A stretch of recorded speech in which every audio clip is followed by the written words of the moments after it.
안녕하세요. 여러분의 가슴 주치 멜론 언니 김주원입니다. 병원에 특별한 일이 있었다던데 무슨 일이 있었나요? 미인대 우승자께서 멜론을 찾아주셨는데요. 태국에서 개최되는 유명한 트랜스젠더 미인 대회인 티파니 뷰티 콘테스트에서 우승을 한 셀럽이셨습니다. 멜론에는 세 번째 수술을 하러 오셨어요. 멜론에는 어떻게 오시게 됐나요? 한국의 성형외과 의사에 대한 신뢰도가 높으셨대요. 이미 태국에서 2번의 수술을 거쳤고 3번째 수술을 결정하게 됐는데 마지막 수술이었으면 하는 마음으로 멜론을 찾으셨다고 하셨습니다. 상담하셨을 때 가슴 상태는 어땠었나요? 2번의 수술에서 크게 만족하지 못한 불만족 케이스였는데요.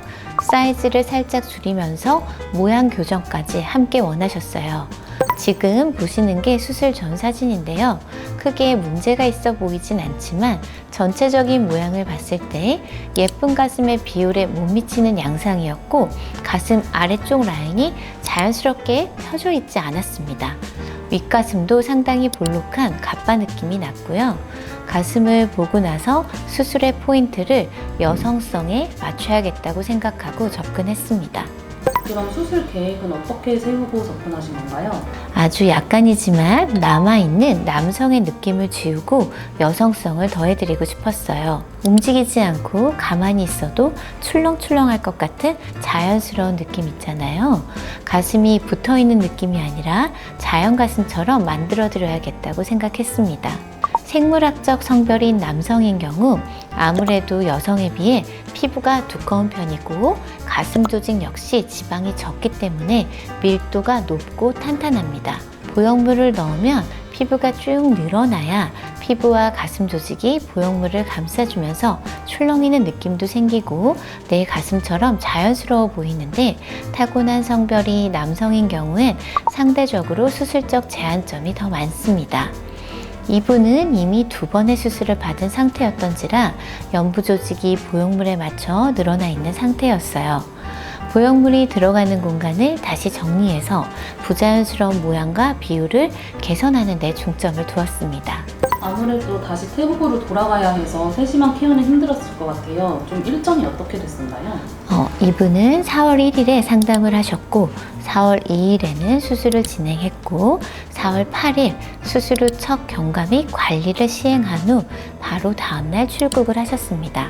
한국에는 열흘 정도 머무셨는데요. 한국에 오시기 전 온라인 상담으로 상황이나 상태 등을 대략적으로 이해한 상태에서 한국에 오신 후 상담에서 수술까지 바로 진행한 케이스입니다. 다행히 미용적인 면에서의 개선을 위한 수술이었고 회복도 빠른 편이었어요. 입원도 하셔서 경과를 좀 더 꼼꼼하게 봐드릴 수 있었습니다. 일주일 경과까지 확인하고 출국하셨습니다. 한국에서 트랜스젠더 가슴 성형이 흔하지 않을 것 같은데 어느 정도 비율로 진행되는 편인가요? 아직 정확한 통계는 없는지라 수치적으로 말하긴 어렵습니다. 다만 태국은 사회 문화적으로 젠더 감수성이나 이해도가 굉장히 높기 때문에 젠더 수술에서도 발군의 실력을 가진 국가예요. 한국은 근래 들어 젠더의 영역이 확장되고 있고 편견이 점점 허물어지고 있는 추세라 성전환 수술도 시행되고 있습니다. 가슴 성형을 찾는 분들 역시 늘어나고 있는 건 사실이에요. 그렇지만 젠더 수술의 종주국이라고 할 수 있는 태국에서 찾아와 주신 분은 저도 처음이어서 반갑기도 하고 굉장히 감사하기도 했습니다. 트랜스젠더 성형과 일반 가슴 성형에는 어떤 차이가 있나요?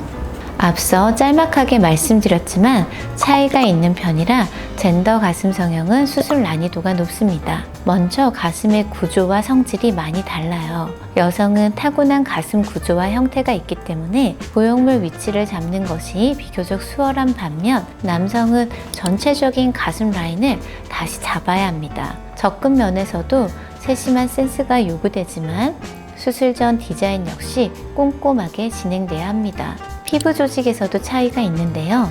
남성의 조직은 탄력성이 더 높기 때문에 가슴 피부가 덜 늘어나는 편입니다. 아무래도 보형물이 들어가는 공간이 타이트할 수 있고요.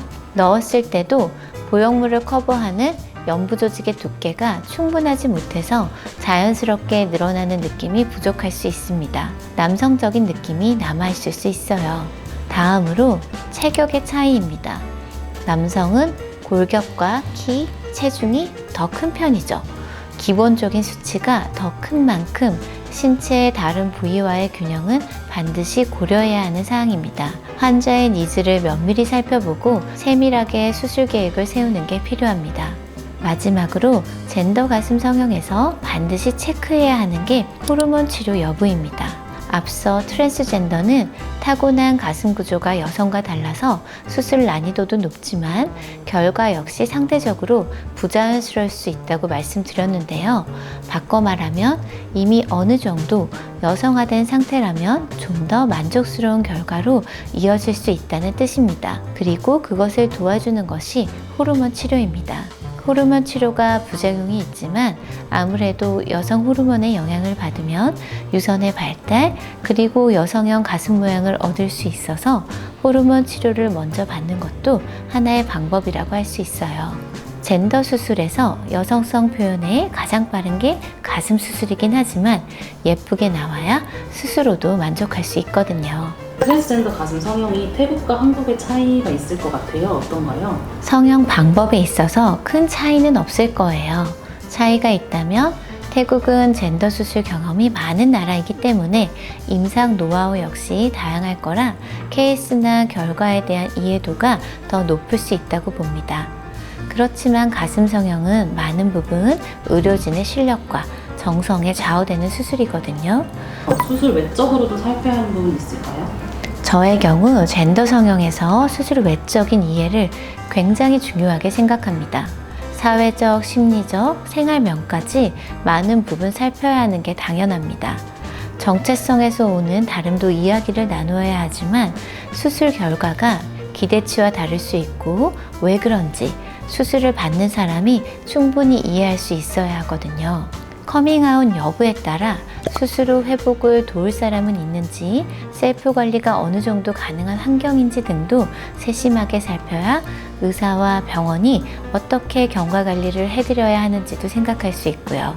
젠더 가슴 성형은 수술 후의 정체성과 맞닿아 있는 수술이기 때문에 수술만큼 회복 지원이나 과정이 더 섬세해야 한다고 생각합니다. 오늘은 트랜스젠더 가슴 성형에 대해 이야기를 나누어 보았어요. 젠더 가슴 성형은 니즈를 세심하게 살피고 수술 방향도 꼼꼼하게 세워야 하기 때문에 난이도가 높습니다. 젠더 가슴 수술을 고민 중이라면 관련 수술 경험이 있는 병원인지 아닌지를 확인하시는 게 좋아요. 본인의 상황, 니즈를 얼마나 이해하는지도 면밀히 살펴보시고 수술을 결정하시기 바랍니다. 지금까지 가슴 주치 멜론 언니였습니다. 감사합니다.